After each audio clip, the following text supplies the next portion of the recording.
Bom dia para os irmãos, que a graça e a paz de nosso Deus possa estar conosco nesta manhã, a exposição da sua palavra. Hoje nós vamos meditar na lição de número 13.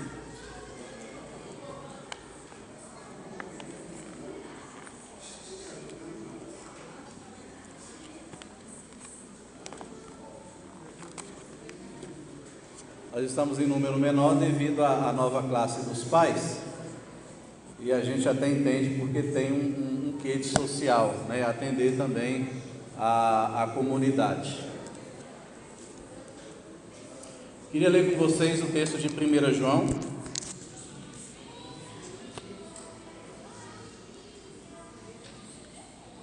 João, capítulo de número 5.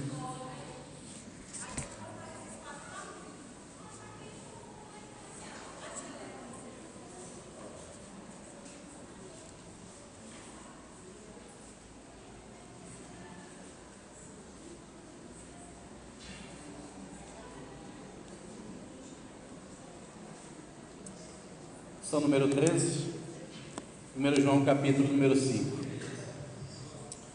Diz o seguinte a palavra do Senhor: todo aquele que crer que Jesus é o Cristo é nascido de Deus, e todo aquele que ama o que gerou também ama os filhos de Deus, quando amamos a Deus e praticamos os seus mandamentos. Porque este é o amor de Deus, que guardemos os seus mandamentos. Ora, os seus mandamentos não são penosos, porque todo aquele que é nascido de Deus vence o mundo, e esta é a vitória que vence o mundo, a nossa fé. Quem é o que vence o mundo, senão aquele que crê ser Jesus, o Filho de Deus? Amém? Essa será a nossa exposição nesta manhã. Se os irmãos puderem chegar um pouquinho mais para frente, ficaria melhor a exposição. Como introdução, nós poderemos dizer que João está finalizando aqui a sua carta. Ele está, na verdade, se despedindo da igreja a qual ele direciona a sua carta.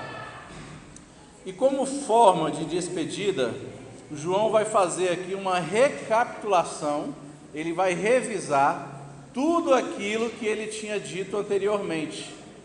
Então, nós identificamos na aula passada e nas outras exposições que João teve um objetivo específico quando ele escreveu a sua carta de 1 João, que foi de fato fazer com que os cristãos pudessem encontrar conforto e consolo, mas também manter a sua fé viva e ativa na esperança de Cristo Jesus.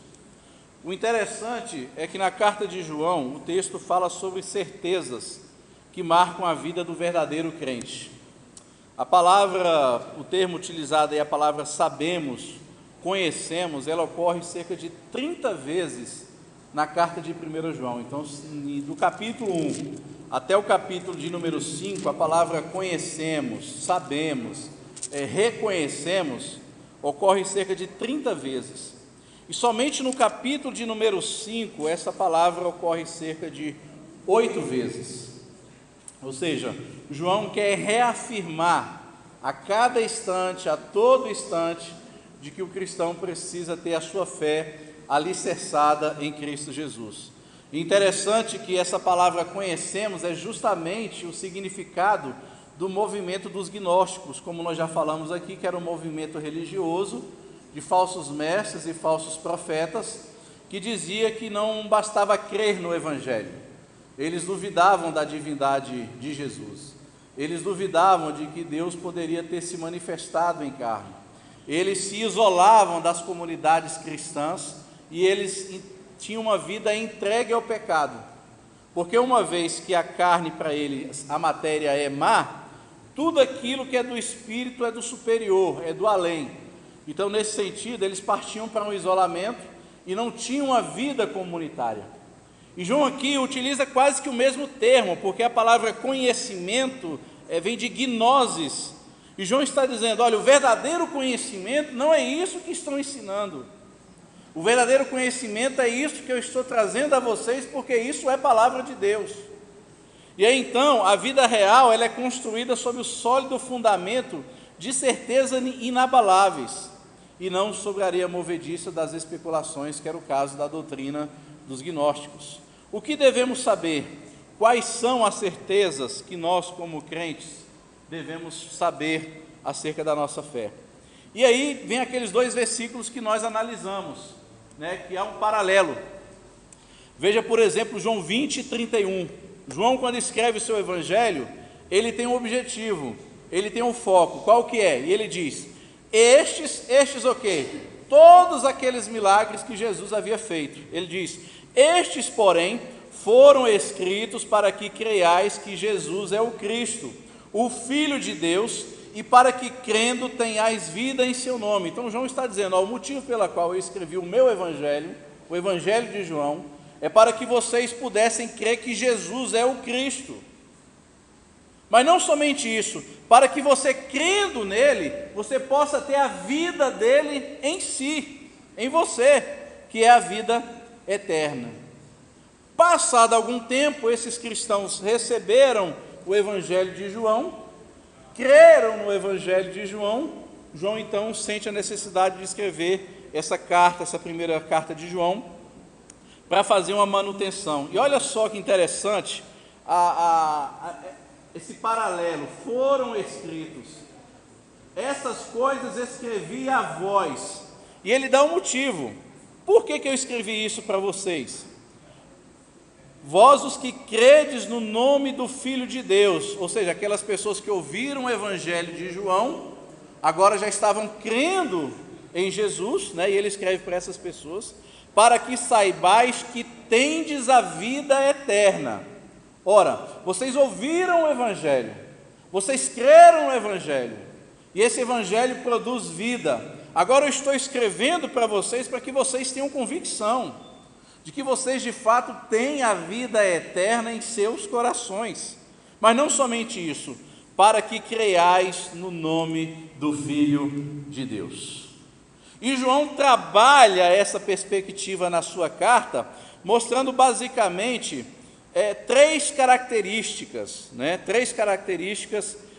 dessas pessoas que compõem essa nova família. O texto que nós lemos, capítulo 5, de 1 a 5, vai falar aqui de uma família. Ele vai falar, por exemplo, de que nós nascemos de novo. Verso de número 1.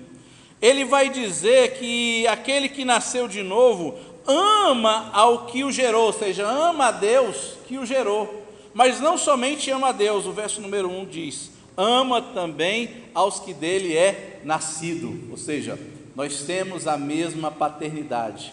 Então João aqui retrata acerca de uma família. Então, se nós pudéssemos destacar, é que nós pertencemos à família de Deus. E João trabalha basicamente em 3 provas, ou 3 características para identificar o crente falso do crente verdadeiro, ou seja, aqueles crentes que de fato pertencem à família de Deus. Essa é uma temática que eu tenho falado com os irmãos aqui, toda a escola bíblica dominical dessa carta, que a carta de João ela tem 3 características que nós vimos. A primeira delas é a questão da fé. Essa fé, então, ela é uma prova doutrinária, e nós vamos ver daqui a pouco. Por que marca doutrinária? Porque João está trabalhando aqui contra os falsos mestres e os falsos profetas que duvidavam acerca da divindade e da humanidade de Deus em Jesus. E eles não acreditavam em Jesus. No entanto, os cristãos que estavam sendo seduzidos pelos falsos mestres, João reafirma, olha, aqueles que têm de fato a marca de Deus, aqueles que de fato são crentes, é aqueles que vai ter uma vida marcada pela fé, pela doutrina, pela palavra, pela fé. Então você tem aí a prova doutrinária, que tem a ver com a fé, mas não somente isso, você tem aí também o amor, que é a prova social. João vai dizer, não basta você simplesmente crer em Jesus, Não basta você simplesmente crer no Evangelho.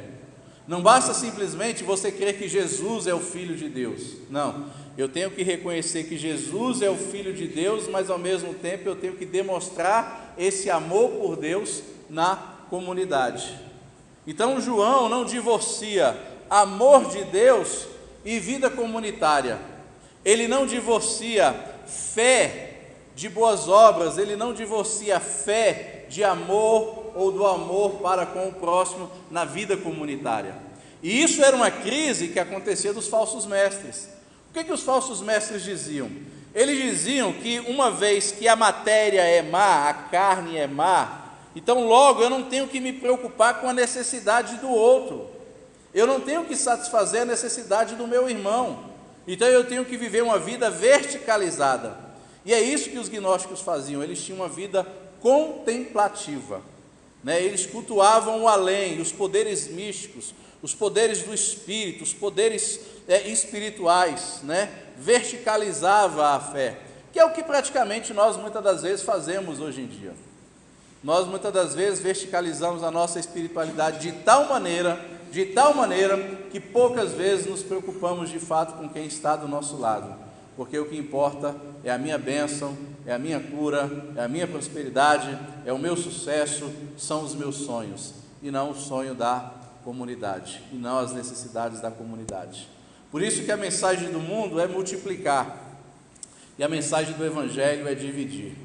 Por isso que a mensagem do mundo é você acumular, mas a mensagem do Evangelho é partilhar.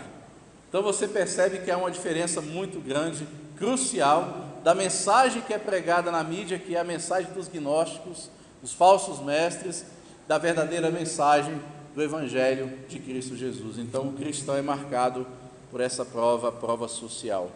Além disso também, está aqui no nosso texto que nós vamos ler, é apenas uma introdução, esses membros dessa família de Deus, que tem a marca do Evangelho, eles também têm uma vida marcada pela obediência, que é a questão aí da prova moral.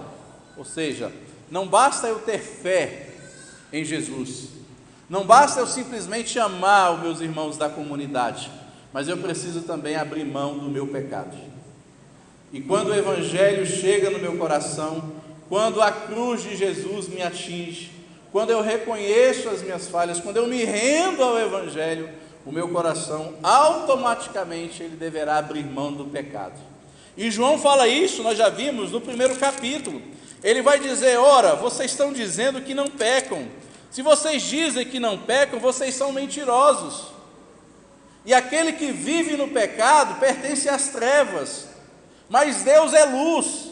Uma vez que uma pessoa tem a vida entregue no pecado, ele não está na luz, porque Deus é luz, ele vive nas trevas. Ele vive nas trevas. E nós vimos também o quanto que o pecado é capaz de afetar a vida na comunidade. Então essas três marcas são provas cabais de que pertencemos à família de Deus. A prova doutrinária, marcada pela fé em Jesus, a prova social, marcada pelo amor, a prova moral, marcada pela obediência aos mandamentos do Senhor. Então você quer conhecer de fato o que é um verdadeiro cristão? Analise se de fato ele tem essas três marcas, porque são essas três marcas que João mais trabalha na sua carta aqui de 1 João. E esses três pilares é o que ele vai agora fazer uma síntese de tudo aquilo que ele disse antes. Porque essa temática aí desses três pilares nós falamos. Capítulo 1 e 2, João vai tratar acerca da fé, da pureza moral, que é a prova moral, acerca da obediência, que eu não devo viver uma vida no pecado. A marca social, João vai trabalhar no capítulo 3, onde ele diz que eu tenho que amar o meu irmão.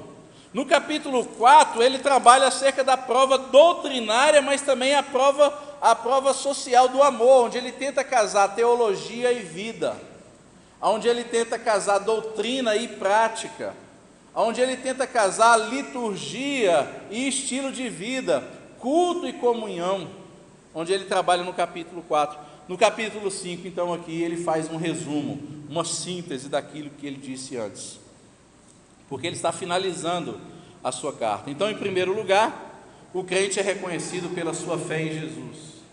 Está nos versos 1, 4 e 5. Olha só quais são as marcas que ele destaca aí acerca da fé em Jesus.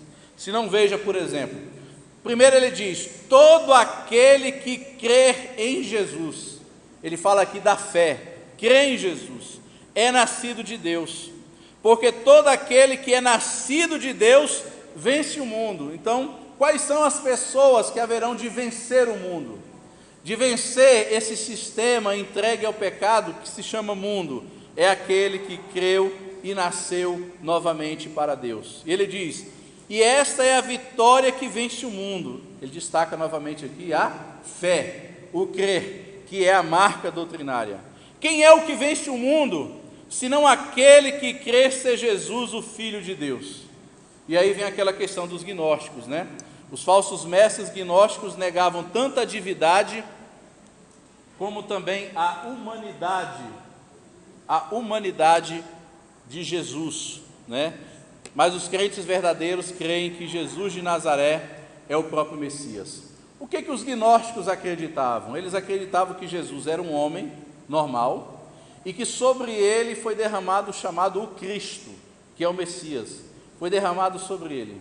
Quando Jesus morre na cruz, antes de Jesus morrer, é tirado o Cristo de Jesus, e aí o homem é que morre na cruz e não o Deus encarnado. Essa era a mensagem dos gnósticos, era a mensagem dos falsos profetas. Eles rebaixavam Jesus, eles desciam o nível de Jesus, eles não cultuavam, não criam que Jesus era o Messias.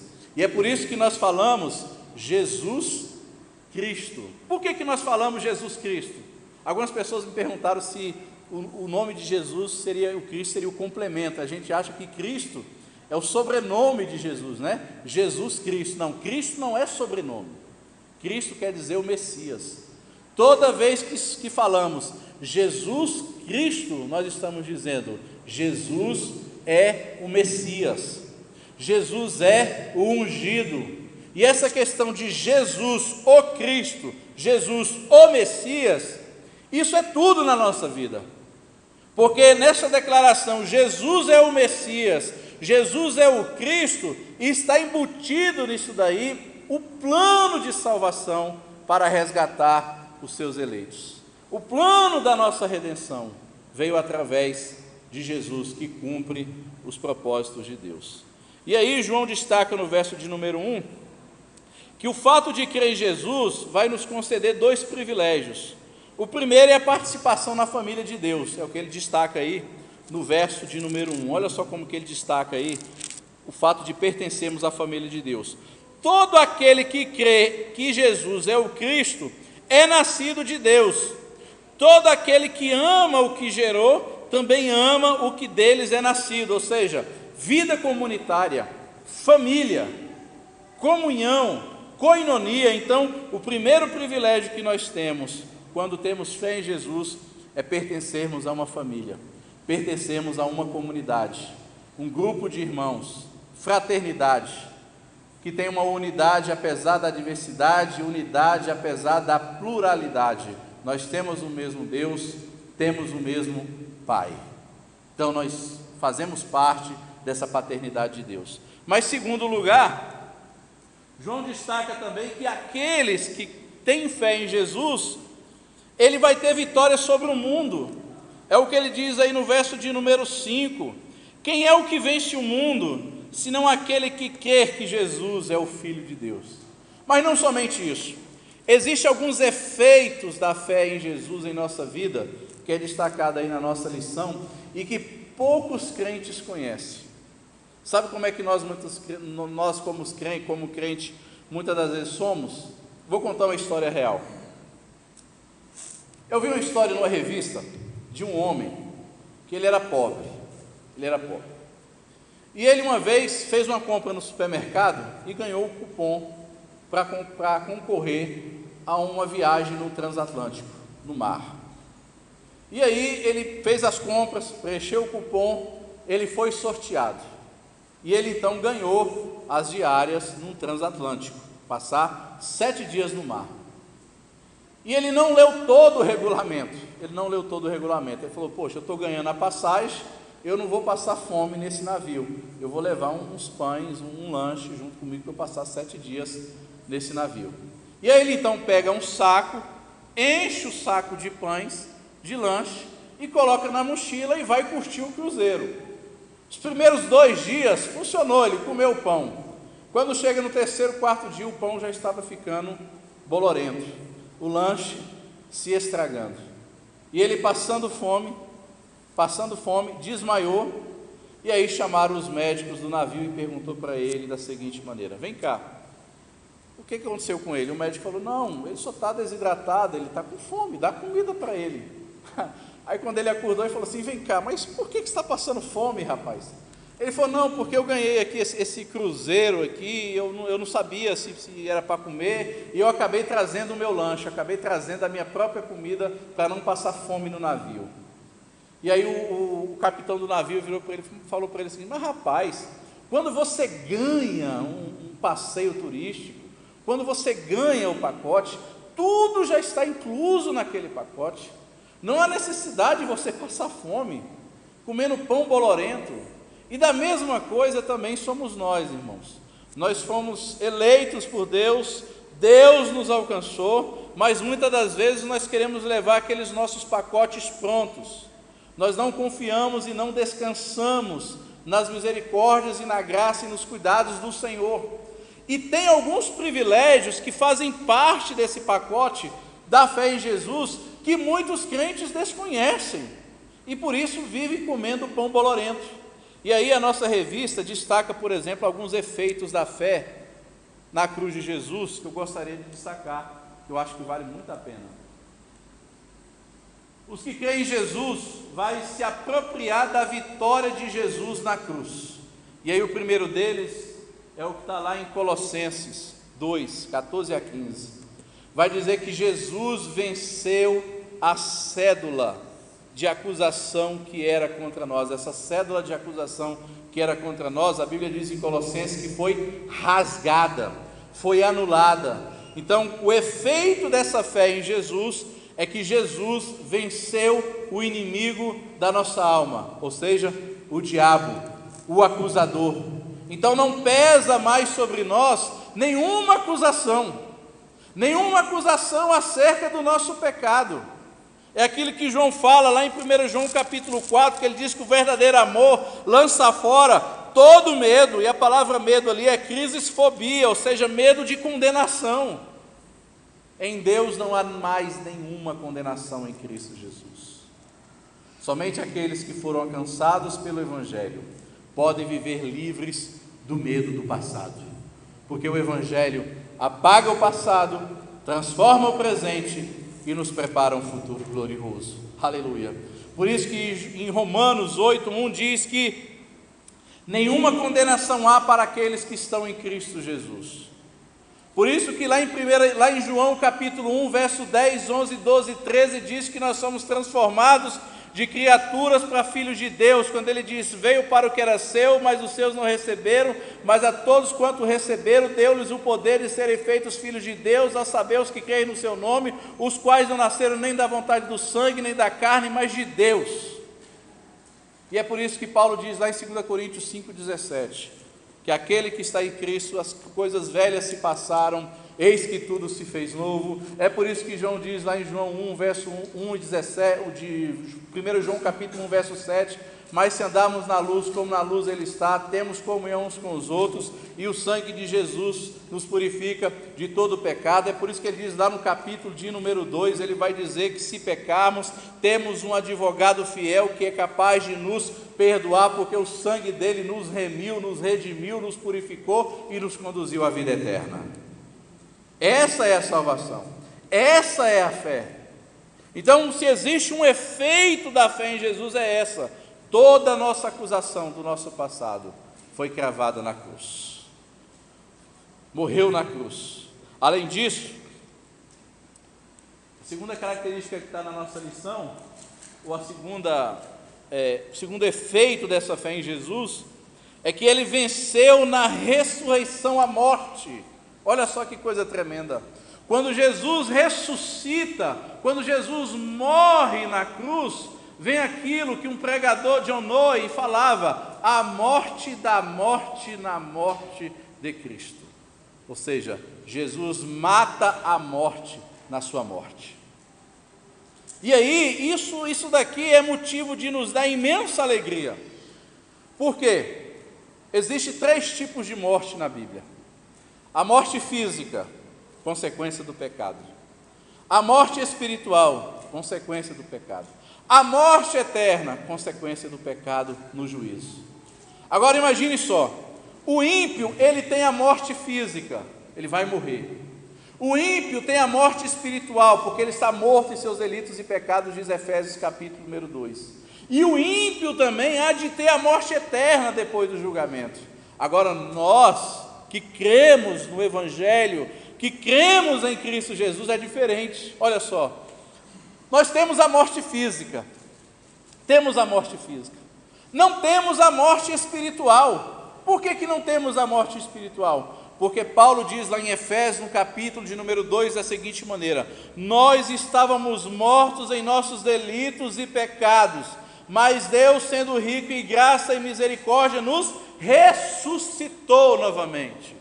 Então nós não temos mais a morte espiritual, porque Deus nos ressuscitou. O Espírito Santo nos ressuscitou, tocou o nosso coração, nos levantou do monturo, nos levantou e nos fez reviver para Deus. E essa é a figura do batismo, inclusive. O que é o batismo? É você morre para o mundo, mas você ressuscita para Deus. Mas não é somente isso, nós não temos a morte física, não temos a morte espiritual, mas também não teremos a morte eterna. E aí que vem o grande trunfo de Jesus na cruz de Jesus. Sabe qual é? É que quando Jesus morre na cruz do Calvário, e eu creio no sacrifício de Jesus, a morte para o crente, na verdade, não é consequência do pecado, mas em Adão. A morte para o cristão é um veículo que me conduz para a vida. É por isso que a Bíblia diz que aqueles que morrem em Cristo, eles morrem para a vida eterna. Então a morte é um veículo que me conduz mais rápido para a presença de Deus. Já não é mais para o juízo, é para a vida eterna. Aqueles que partem dessa terra em Cristo Jesus, eles partem para a vida eterna. Por quê? Porque Jesus venceu a morte da morte na morte de Cristo. Aleluia. Além disso, um dos efeitos dessa fé é que somos inseridos na vitória dele. Ou seja, da mesma forma que Jesus venceu a morte, essa vitória dele na cruz, ela é transferida para nós. Por quê? Porque lá em 1 e 2 Pedro, capítulo 1, verso de número 4, diz que somos participantes da sua natureza divina. Somos participantes, porque Jesus tira a nossa velha natureza e Ele nos reveste com a natureza divina, através do novo nascimento. E Ele vai dizer que da mesma forma que Jesus tem sido vitorioso no mundo, está lá o texto de Filipenses 1,12, 2 Coríntios 2,14, Jesus tem sido vitorioso sobre o mundo, essa vitória também é transferida a todos aqueles que creem em Jesus. Mas não somente isso, homens também venceram a hostilidade do mundo pela fé. E essa vitória da fé, João vai dizer que passa pelo amor. Passa pelo amor. Ele vai dizer que a verdadeira vitória passa pela prática da justiça. Mas não somente isso, a verdadeira vitória passa pelo abandono do pecado. Então tudo isso são os efeitos de Jesus, do crer em Jesus na nossa vida. Essas são as marcas, essas são algumas características, e que muitas das vezes é esquecido pelos cristãos, e vive uma vida de culpa, vive uma vida presa no pecado, vive uma vida presa no passado, não valorizam a graça, não valorizam o sacrifício de Jesus na cruz do Calvário.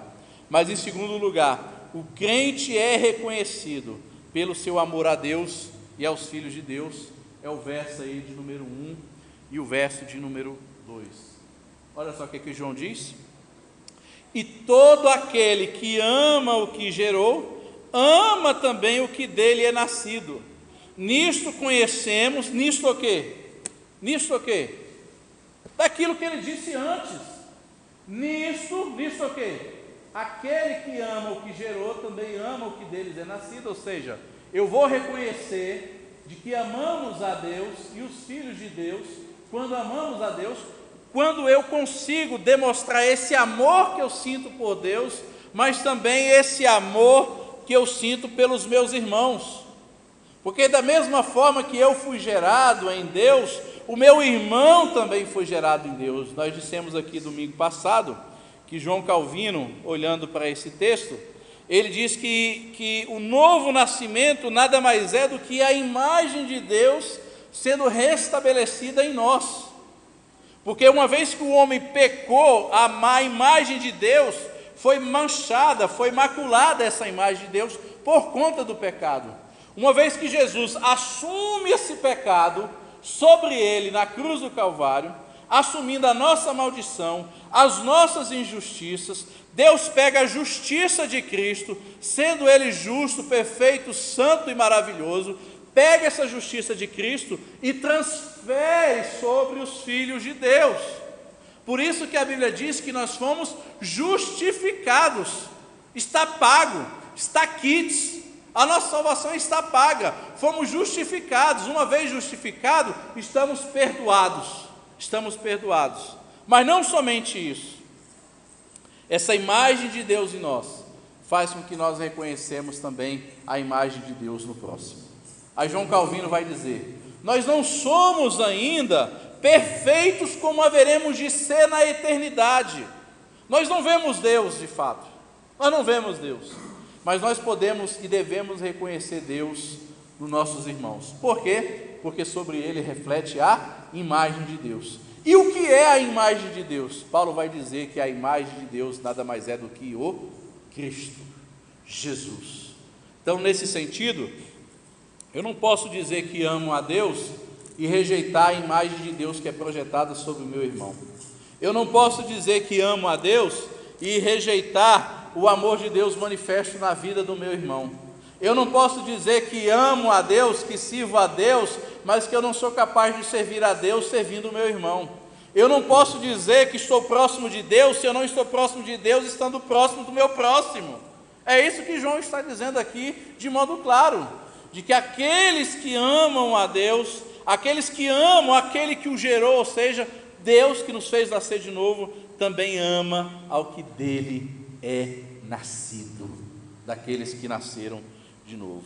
Então, se a fé em Cristo é a prova doutrinária que evidencia a legitimidade da nossa experiência cristã, o amor a Deus e aos irmãos, então, é a prova social, que é aquele segundo pilar que nós comentamos. Então, o primeiro pilar é a prova doutrinária, manifesta pela fé. O segundo pilar é a prova social, manifesta por amor a Deus e também por amor aos irmãos.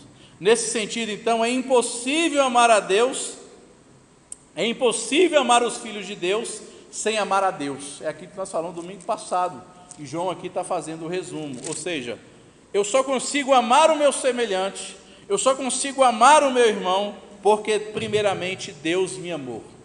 E nós vimos domingo passado de que Deus é amor, a personalidade de Deus é amor.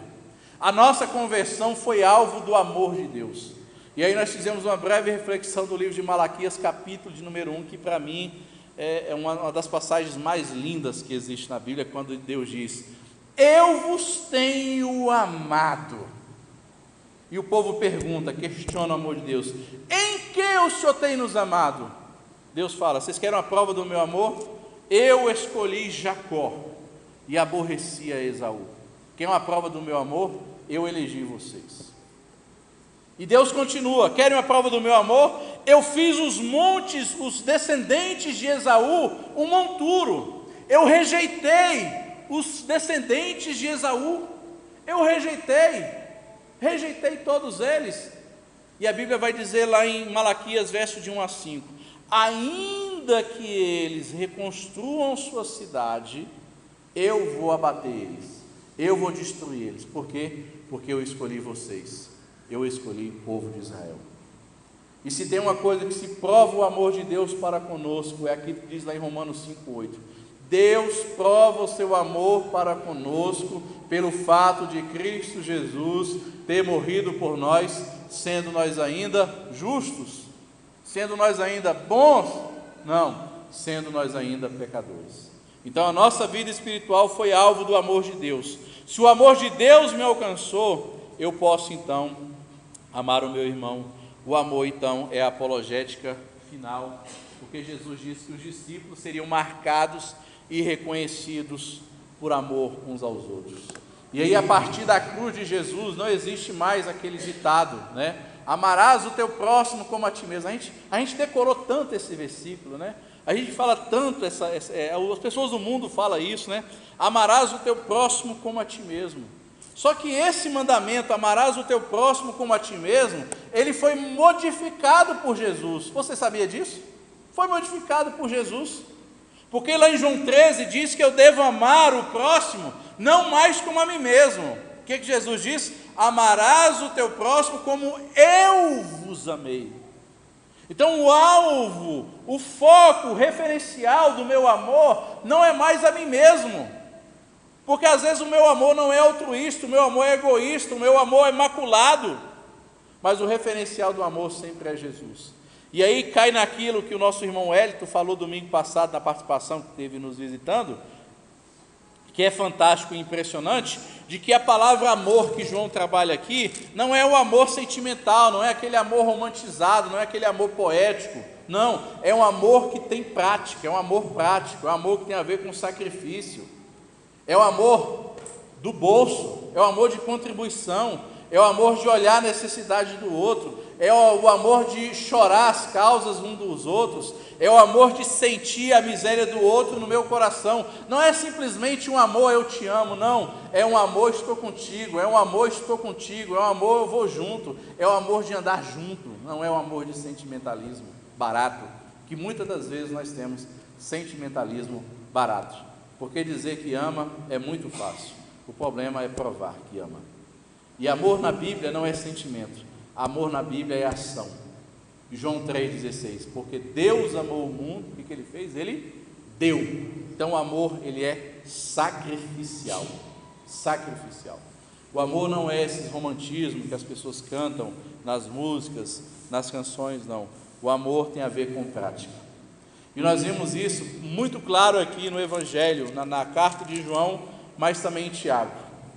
E então o amor não é a causa da nossa salvação, mas o amor é a evidência da salvação. Quer ter uma evidência da salvação? Quer reconhecer quem de fato é salvo? É aquele que consegue amar o seu irmão.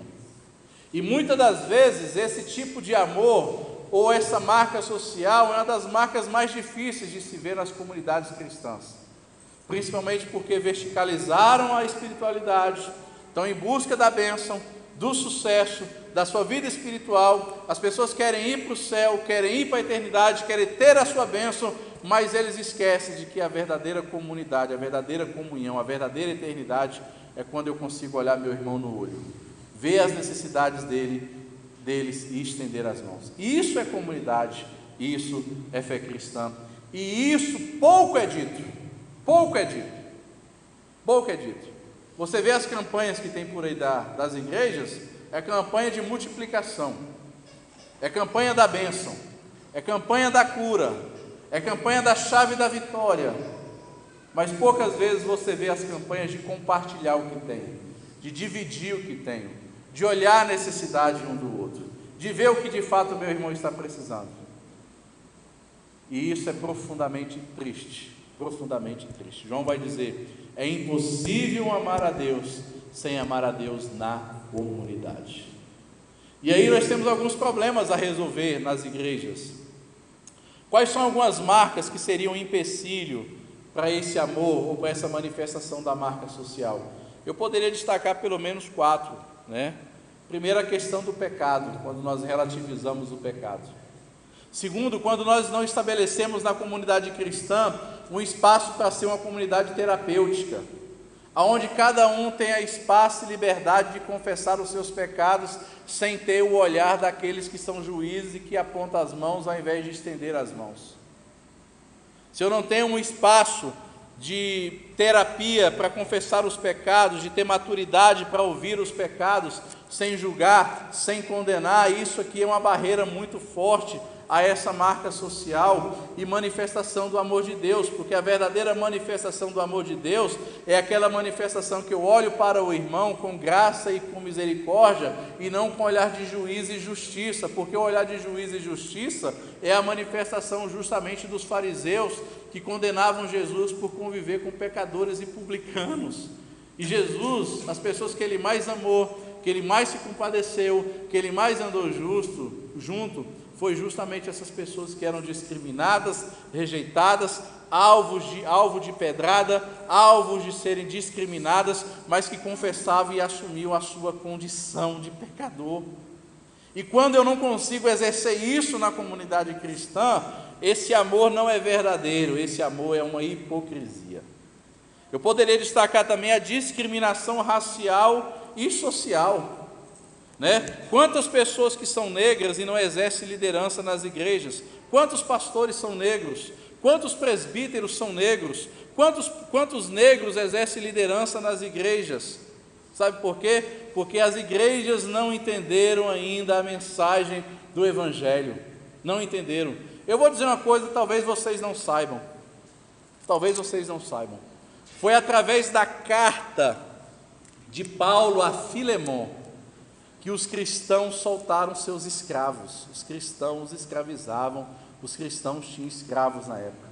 Quando eles viram que Paulo escreve uma carta para Filemon, para que Filemon aceitasse Onésimo de volta, não mais como escravo, mas como irmão caríssimo, essa carta de Filemon circulou em todas as igrejas da sua época, e a carta de Filemon serviu para muitos cristãos soltarem os seus escravos. Sabe por quê? Porque em Cristo Jesus não há mais escravos, não há mais escravidão. Em Cristo Jesus já não existe mais cor, já não existe mais raça, não existe mais cultura social. O sábio e o ignorante convivem junto, o entendido ou não entendido, o intelectual ou não intelectualizado, o acadêmico e o não acadêmico, o pobre e o rico caminham juntos, caminham lado a lado. Mas parece que essa questão de discriminação racial e social é algo marcante nas comunidades cristãs, onde os pobres não têm espaço, onde os negros não têm espaço, onde a mulher também não tem espaço. Em muitas igrejas, onde as leis são pesadas e duras sobre as mulheres, especialmente as mais bonitas, especialmente as de corpo.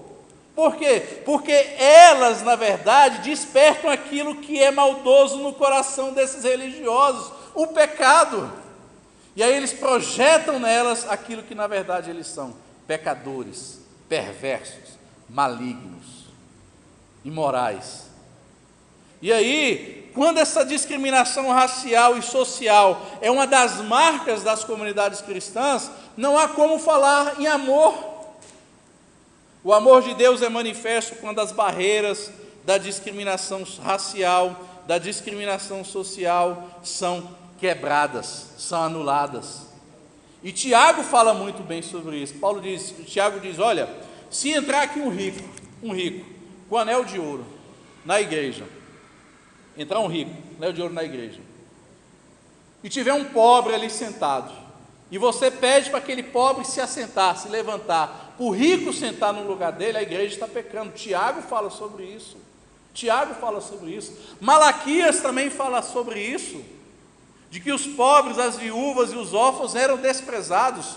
Paulo fala isso em 1 Coríntios, capítulo de número 11, onde os ricos levavam muita comida, muito vinho, muito pão, e eles bebiam, enchiam a pança de bebida e de comida, e enquanto o pobre passava fome dentro da comunidade, Paulo vai dizer: olha, aquele que participa da ceia do Senhor e não discerne o corpo do Senhor está em pecado. O que é discernir o corpo do Senhor? É olhar de fato as necessidades dos meus irmãos. Então não pode haver discriminação racial e nem discriminação social. A falta de maturidade Acontecia, por exemplo, em Coríntios. Por isso que Paulo exalta ali a questão do amor em Coríntios. Porque aqueles que falavam em línguas, que era o dom desejado, amado, obcecado, cobiçado pelos cristãos da época, aqueles que falavam em línguas simplesmente desprezavam aqueles que não falavam em línguas. Então eles acreditavam que o dom de línguas era o dom de status espiritual. Então para eles falar em línguas representava uma posição elevada, uma hierarquia espiritual. E Paulo vai dizer em 1 Coríntios capítulo de número 12, assim como o corpo tem vários membros, cada um com a sua função, o olho não pode desprezar o pé, ou seja, ele não pode ter um sentimento de superioridade. O pé também ele não pode olhar para a cabeça com um sentimento de inferioridade, ou seja, na comunidade cristã não cabe sentimento de superioridade nem sentimento de inferioridade, porque todos nós somos úteis no Senhor e fazemos parte do corpo do Senhor, muitos membros, diversidade, pluralidade, vários gostos, mas uma só unidade em Cristo Jesus. Então essa marca do amor pode ser quebrada. Ela pode ser quebrada pela soberba e pelo orgulho, quando eu não aceito as correções, quando eu não aceito as disciplinas, quando eu não aceito as exortações, quando eu sou confrontado com o pecado, com a palavra de Deus acerca do meu pecado, e eu não recuo, não dou marcha ré. Então a soberba e o orgulho é uma barreira para essa coinonia, é uma barreira para essa comunhão, porque nós dissemos, ninguém tem nada a ver com a minha vida. Não é isso que é a desculpa que as pessoas falam? Ninguém tem nada a ver com a minha vida, ninguém se intromete na minha vida, ninguém tem o direito de interferir na minha vida, ninguém, é eu dentro do meu quadrado, é o movimento da pós-modernidade, a pluralização, a privatização e a secularização. Na privatização, cada um é dono do seu quadrado, é a sociedade zoológico, é a vida zoológica. Eu mando no meu quadrado, ninguém interfere no meu quadrado, ninguém interfere na minha vida, eu não interfiro na vida de ninguém. Isso é uma barreira, isso vai contra a palavra de Deus. O que acontece com o irmão A, B ou C tem a ver comigo, sim, Senhor. O pecado dele mancha a comunidade, sim. O meu pecado afeta a comunidade, sim. Paulo diz que um pouco de fermento leveda toda a massa. É por isso que ele diz lá em Coríntios capítulo 5, do camarada que estava mantendo uma relação sexual com a mulher do seu pai. 1 Coríntios capítulo 5. Paulo diz, pega esse homem e exclui, expulsa da comunidade, porque um pouco de fermento fermenta a toda a massa, estraga a massa inteira. Então a vida comunitária, irmãos, é sério. Vida comunitária é sério. E vocês lembram o que aconteceu com Israel? Israel estava vindo de vitória em vitória, vitória em vitória, vitória em vitória. O que aconteceu? Um homem chamado Acã, guardou uma cuia de ouro e uma capa babilônica, quando eles foram destruir Jericó. E Josué falou que não era para eles levar nada de Jericó, nada. E aí eles foram enfrentar uma outra cidade chamada cidade Ai, o nome da cidade. Pequenininha a cidade, pequenininha. A Bíblia diz que eles perderam a batalha. E Josué foi orar ao Senhor e falou assim, Senhor, por que nós perdemos a batalha? Aí Deus fala para ele da seguinte maneira, há pecado no arraial. Há pecado no arraial. Quando Josué foi investigar o que tinha acontecido na comunidade, descobriram que o mala do Acã estava lá com a cuia de ouro e uma capa babilônica que ele havia retirado lá da cidade de Jericó. E o juízo de Deus caiu sobre a vida de Acã. Acã e sua família foram mortos naquele dia por ordem do Senhor. Sabe por quê? Porque o pecado de um afeta a todos. O pecado de um afeta a comunidade. Um pouco de fermento leveda então a toda a massa. E em terceiro lugar, e por último, o cristão ou o crente é reconhecido pela sua marca de obediência aos mandamentos do Senhor. Ou seja, após João falar da doutrina, da marca doutrinária que é a fé, depois dele falar a questão da marca social que é o amor, os versos 2 e 3, ele vai trabalhar acerca dessa questão dos mandamentos, de obedecer os mandamentos do Senhor, que é uma das marcas da vida moral do cristão, né? Olha só o que diz aí. Mais uma vez a questão aí do conhecer. Nisto, olha só que interessante, nisto conhecemos que amamos os filhos de Deus. Nisto o quê? O que ele vai dizer logo após. Nisto o quê? Quando amamos a Deus e obedecemos e praticamos os seus mandamentos. Então você percebe que vida moral afeta na comunidade. Ah, ninguém tem nada a ver com a minha vida. Ninguém tem nada a ver com a minha vida. Ninguém deve se intrometer na minha vida. João está dizendo aqui que aquele que ama a Deus, né, e pratica os mandamentos, são conhecidos como aqueles que amam os filhos de Deus. Então, se eu quero expressar amor na comunidade, não adianta simplesmente dizer, eu amo vocês. Não. Eu tenho que amar a Deus, mas também praticar e obedecer os seus mandamentos.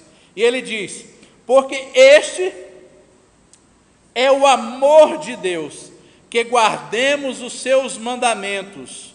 Ora, os seus mandamentos não são penosos, os seus mandamentos não são penosos. Isso é bastante interessante. Este é o amor de Deus, que guardemos os seus mandamentos. Ora, os seus mandamentos não são penosos. A vida cristã, então, ela é marcada por essa marca moral, pureza moral, de obediência aos mandamentos do Senhor. E aí tem algo interessante, quando se fala em mandamento, todo mundo lembra-se da lei, né? Guardar a lei, obedecer os mandamentos. John Stott tem uma frase que diz da seguinte maneira: John Stott, o amor a Deus, tanto é uma experiência emocional, como também uma obediência moral. Então, o amor a Deus é uma experiência emocional, por quê? Porque tem a ver com sentimento, tem a ver de algo que eu apercebo no meu coração, algo que eu guardo no meu coração, dessa confiança que eu tenho em Deus. Por isso que ela é uma experiência emocional, mas também é uma obediência moral, ou seja, não basta simplesmente eu ter sido alcançado por este amor. Não, a minha vida a partir desse momento que eu fui alcançado por Deus, é uma vida que deve ser marcada por obediência. E aí então, o amor aos irmãos expressa-se pelo sacrifício, pelo serviço sacrificial, mas o amor a Deus, ela é marcada por obediência aos mandamentos. Então, eu quero amar o meu irmão, eu tenho que expressar de modo sacrificial, serviço sacrificial. É o que ele diz aí no capítulo 3, verso 17 e o verso de número 18. Olha só que interessante. Ora, aquele que possui os recursos deste mundo, olha só como que isso é interessante. Olha só como que é interessante. Aqueles que possuem recursos deste mundo e vir o seu irmão padecer necessidade e fechar-lhe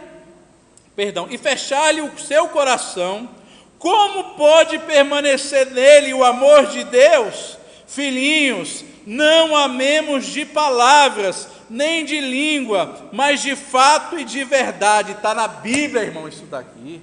Está na Bíblia, está na Bíblia, está na Bíblia, está na Bíblia e está na Bíblia. Mas não obedecemos. Não obedecemos, porque nós queremos multiplicação, nós queremos acumular, nós queremos riquezas, nós queremos status, nós queremos posição, nós queremos os recursos dessa vida, queremos comer o melhor dessa terra.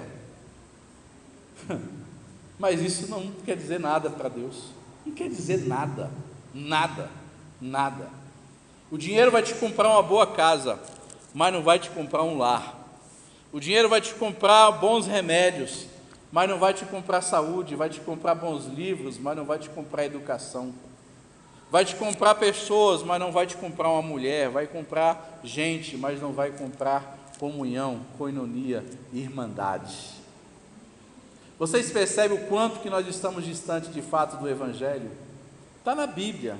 Então, o amor aos irmãos não é algo só de falar, ou que João fala, não amemos de palavras. Palavra não quer dizer nada. Eu te amo, eu te amo, pegar na mão, eu te amo, irmão. Não quer dizer nada, nada, nada. Poesia não quer dizer nada. Amor, na verdade, é algo sacrificial. Se você possui algum recurso, dinheiro, mas vê o seu irmão padecer necessidade e fechar-lhe o coração, como pode permanecer dele o amor de Deus? Em outras palavras, irmãos, agora que vem aqui a pressão de Deus. Em outras palavras, aquele que olha a necessidade do seu irmão e não ajuda, nunca foi alcançado pelo amor de Deus. Essa é a verdade. Nunca de fato teve um encontro com Deus, porque encontro com Deus é encontro com o próximo, porque Deus se humanizou e nós queremos ser divinizados. Então, aquele que vê seu irmão passando necessidade e não ajuda, na verdade, nunca foi alcançado pela graça de Deus. Não é crente, é ímpio. Não é crente, é ímpio. E vai para o inferno, mesmo estando na igreja. Mesmo professando o nome do Senhor, o destino é o inferno, é a condenação. É a palavra de Deus. É a palavra de Deus. Vocês percebam o quanto que João chama a nossa responsabilidade para isso? E o quanto que a nossa comunidade deveria trabalhar nesse sentido? É forte, é profundo. Mas não somente isso. Ele vai dizer também que o amor de Deus consiste não somente em amar o próximo, não somente em amar ao próximo, mas também obedecer os seus mandamentos. Porque os crentes acham que na graça de Jesus eu posso pecar à vontade. Eu posso pecar à vontade. O perdão de Deus vai estar à minha disposição. Só que não podemos fazer da graça graxa. Não podemos fazer da graça que foi cara, teve um pagamento na cruz do Calvário, foi o sangue de Jesus. Eu não posso fazer da graça barata. E tem muita gente fazendo da graça barata, pensando que pode viver na igreja, servir a Deus e viver uma vida entregue no pecado. Não, o verdadeiro cristão tem a sua vida marcada pelos mandamentos, em obediência aos mandamentos do Senhor. E aí nós vamos afunilar mais ainda essa questão. A Bíblia diz aí que esses mandamentos de Deus não são penosos.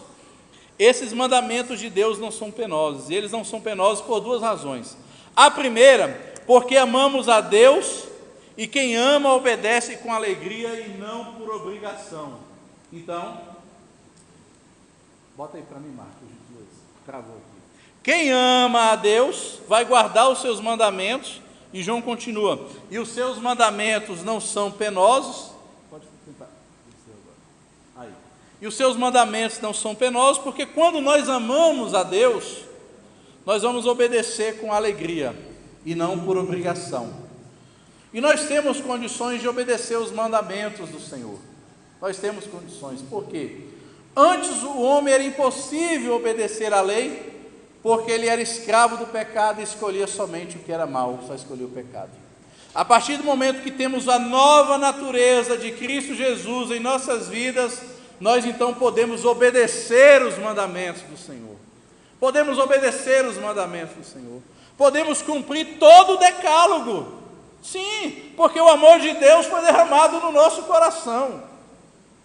Aí vem aquelas frescuras que as pessoas falam, mas eu devo guardar o sábado ou não? Está na lei, eu guardo ou não? Gente, quem está em Cristo Jesus não tem crise com lei. Não tem crise com lei. Não tem crise com lei. E aí nós inventamos uma desculpa, na questão do sábado, por exemplo. Todos os dias são santos, todos os dias são do Senhor, só que a gente não guarda dia nenhum. A gente não guarda dia nenhum. A gente não tem um momento para se dedicar a Deus.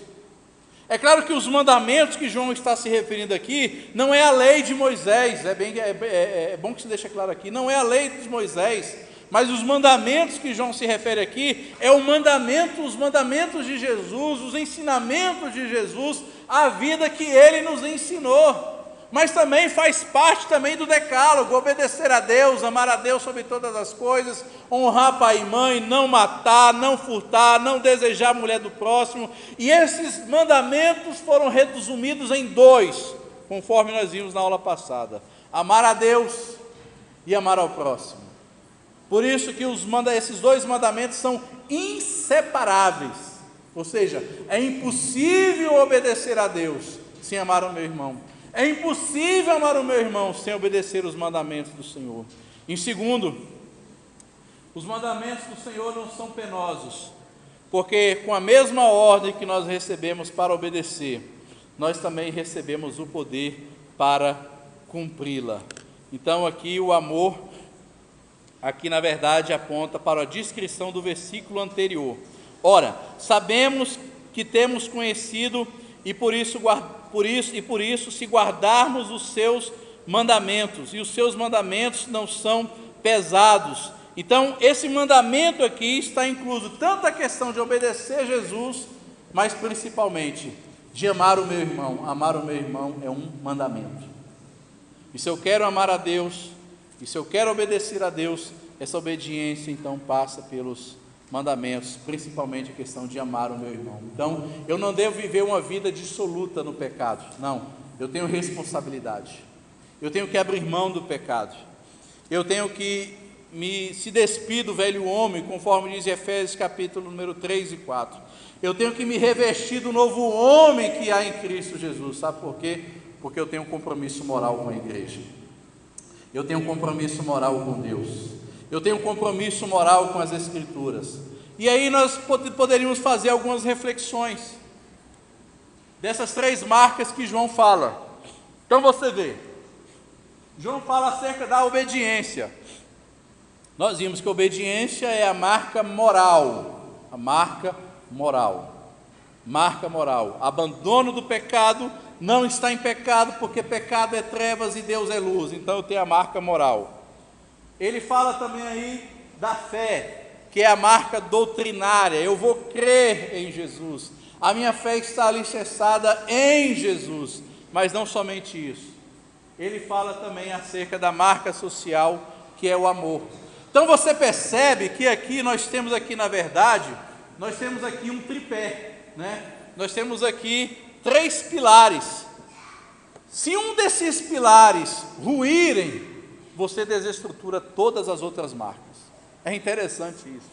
É interessante como João trabalha essas três marcas: fé, obediência, amor. Amor, fé e obediência. Amor, obediência e fé. Fé, obediência e amor. É um círculo.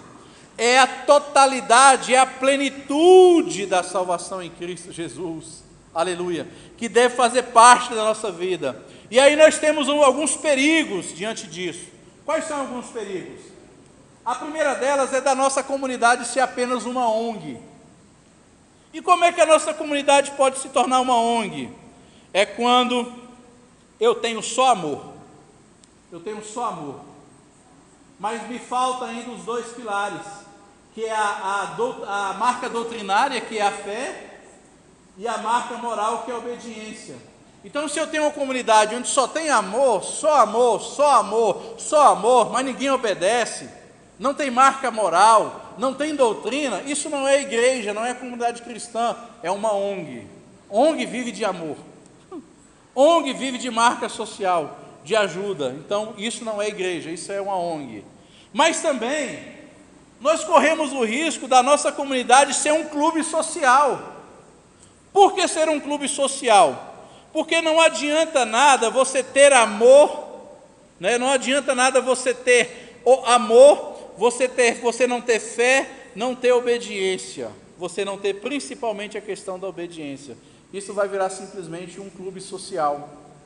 Porque se você vem para a igreja, mas você não quer estabelecer elo com ninguém, não quer estabelecer amizade com ninguém, não quer compromisso com a igreja na sua comunidade cristã, você vem simplesmente com uma agenda social, um clube, né? Como se fosse um hobby.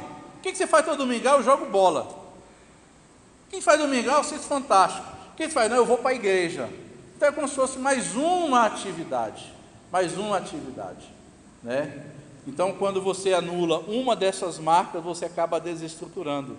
No entanto, quando você tem fé, quando você tem obediência, quando você tem a marca doutrinária e quando você tem a marca moral, mas você não tem amor, ao invés de você ser ONG, ao invés de ser um clube social, nós temos aí um grupo de religiosos farisaísmo. O que é o farisaísmo? O farisaísmo é que dá ênfase à palavra, dá ênfase à doutrina, dá ênfase à vida moral, mas não fala nada acerca do amor, não vive a prática do amor. Toda igreja onde não tem essa marca do amor são igrejas farisaicas, vive um farisaísmo. Porque o que os fariseus faziam? Eles exaltavam a lei em detrimento de gente. Eles exaltavam a lei de Moisés em detrimento de ser humano. Esse é o nosso problema. Nós corremos o risco de transformar a nossa comunidade em uma comunidade de fariseus. Quando nós exaltamos a fé, exaltamos a obediência, exaltamos a doutrina, exaltamos a pureza moral, mas não exaltamos a questão do amor. Então você percebe que esses 3 pilares fazem parte da marca.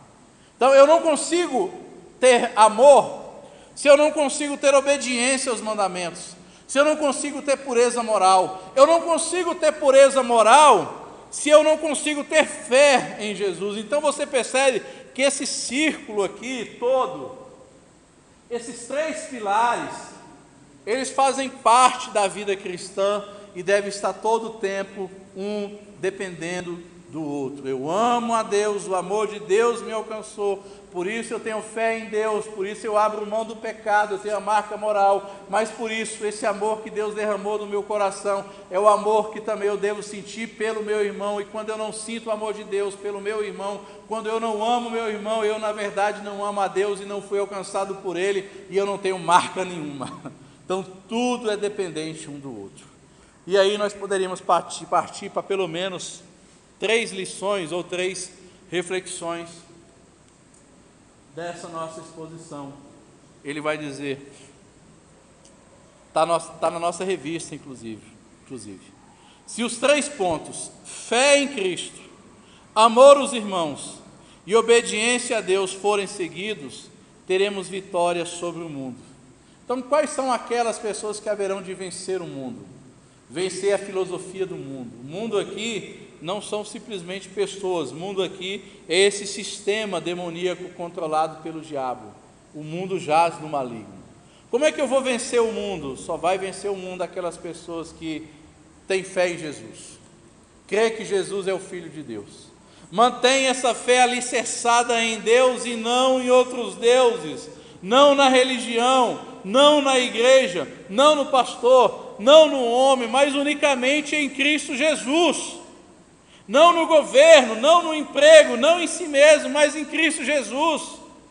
Mas também só vai vencer o mundo aqueles que conseguem fazer com que esse amor de Deus que me alcançou extravase para o irmão, mas de vida prática, de maneira prática e não somente de palavra, de poesia, de cantar, de bajular, de poetizar, enfim, de letra, mas de vida prática.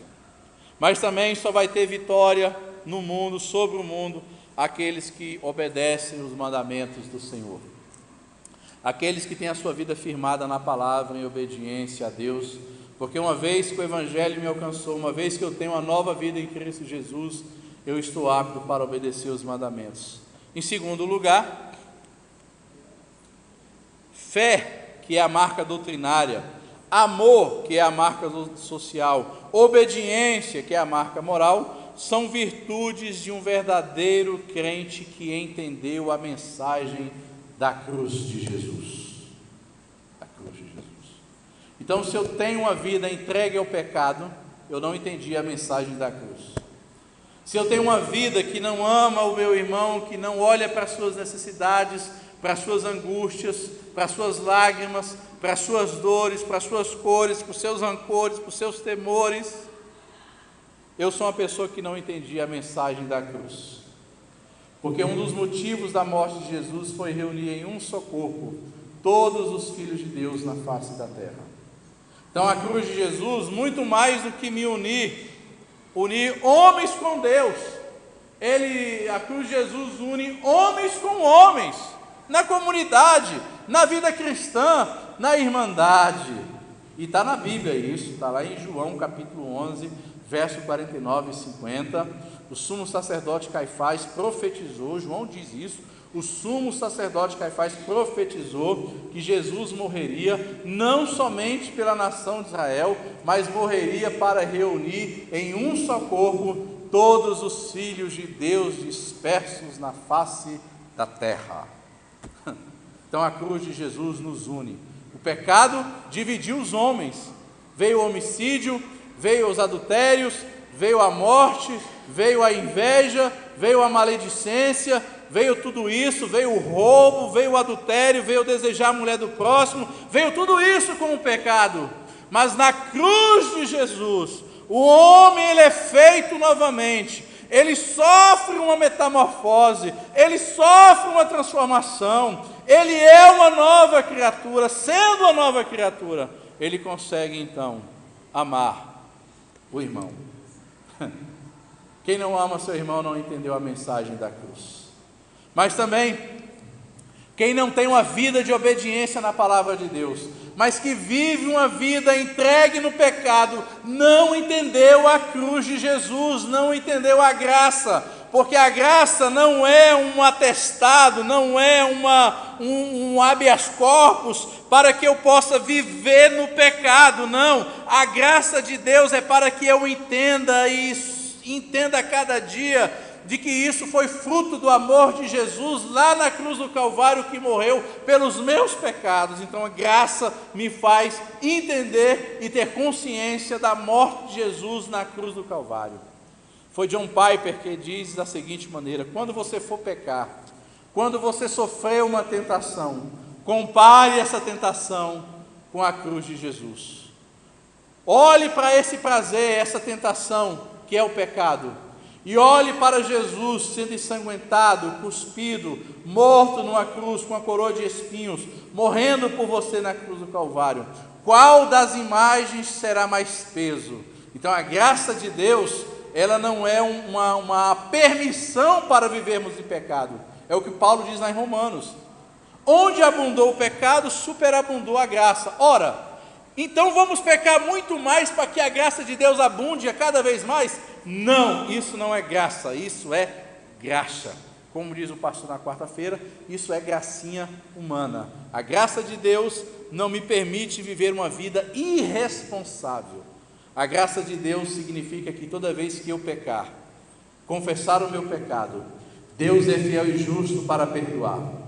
E Deus vai dizer: por mais que seus pecados sejam vermelhos como a escarlate, eles serão mais alvos como a neve. E Deus diz: e dos teus pecados eu não me lembrarei mais. Sabe o que é isso?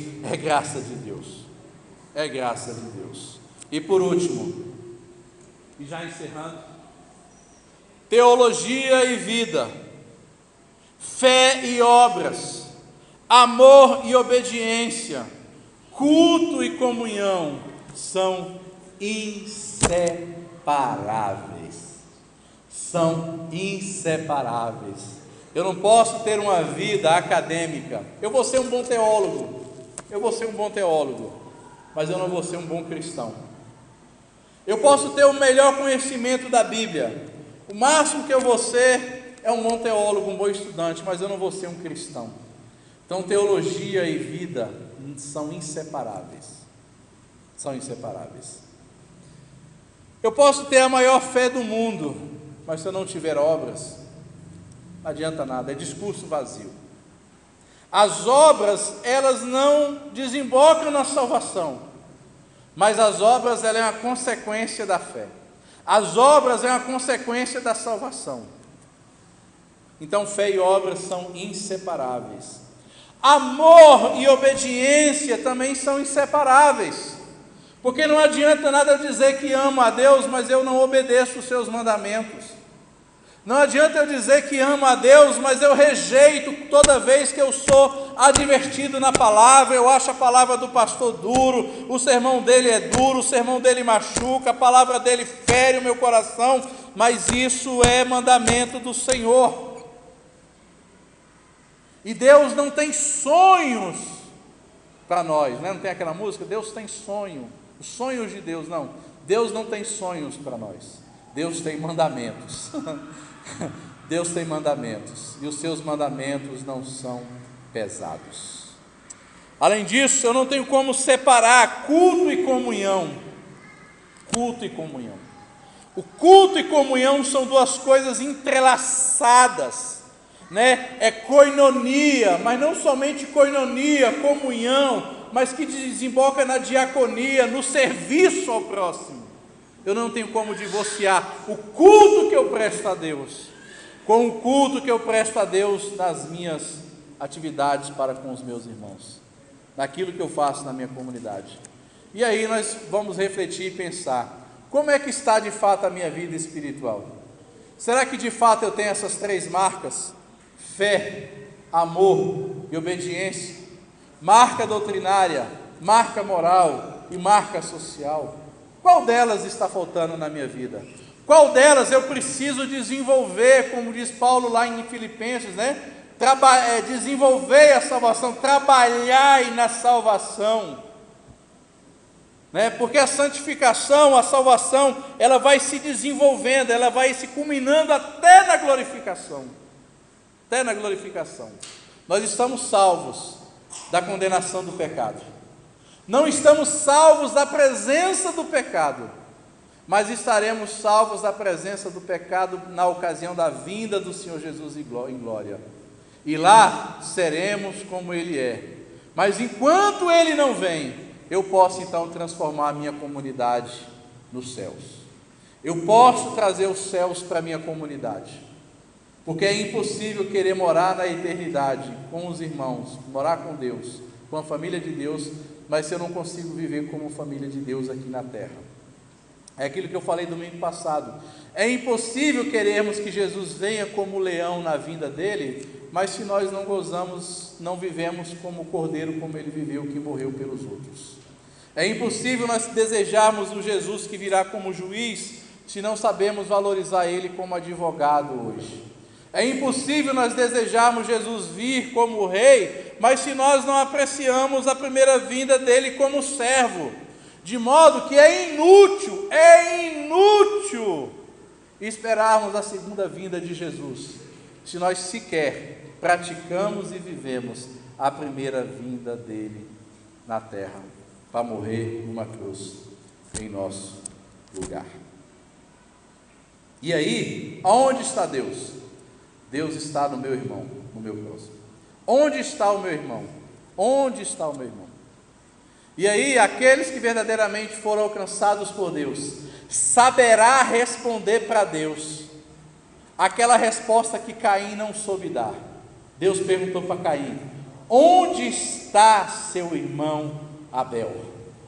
Aqueles que foram alcançados por Deus saberão dar a resposta que Caim não soube dar: onde está o teu irmão? Onde está o amor de Deus? Aonde está a vida comunitária? Queremos os céus? Será que de fato queremos o céu mesmo? Será? É um questionamento que a gente deve se fazer todos os dias. Amém? Que Deus abençoe em nome do Senhor Jesus. Pai, nós te agradecemos, louvamos e bendizemos o teu santo nome, ó Pai. Agradecemos por esse imenso amor por nós na cruz do Calvário.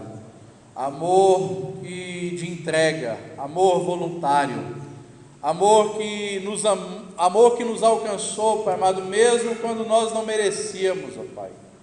Amor que nos alcançou não porque viu algo bom em nós, não porque viu mérito em nós, pelo contrário, o Senhor nos amou apesar dos nossos deméritos, ó Pai. Amor grandioso, amor bendito, amor perfeito que nos alcançou. Ó Pai, ajuda-nos, ó Pai amado, que esse amor que uma vez foi derramado em nosso coração possa ser traduzido em atitudes práticas para com a vida, para que eu possa obedecer, para que possamos obedecer os mandamentos do Senhor, mas muito mais do que obedecer os mandamentos do Senhor, para que eu possa enxergar no próximo a Tua imagem, para que eu possa amá-lo como o Senhor nos amou, para que eu possa odiar o pecado e apegar-se cada vez mais na cruz de Jesus. Em nome do Senhor Jesus. Amém. E que Deus abençoe os irmãos. Em nome de Jesus.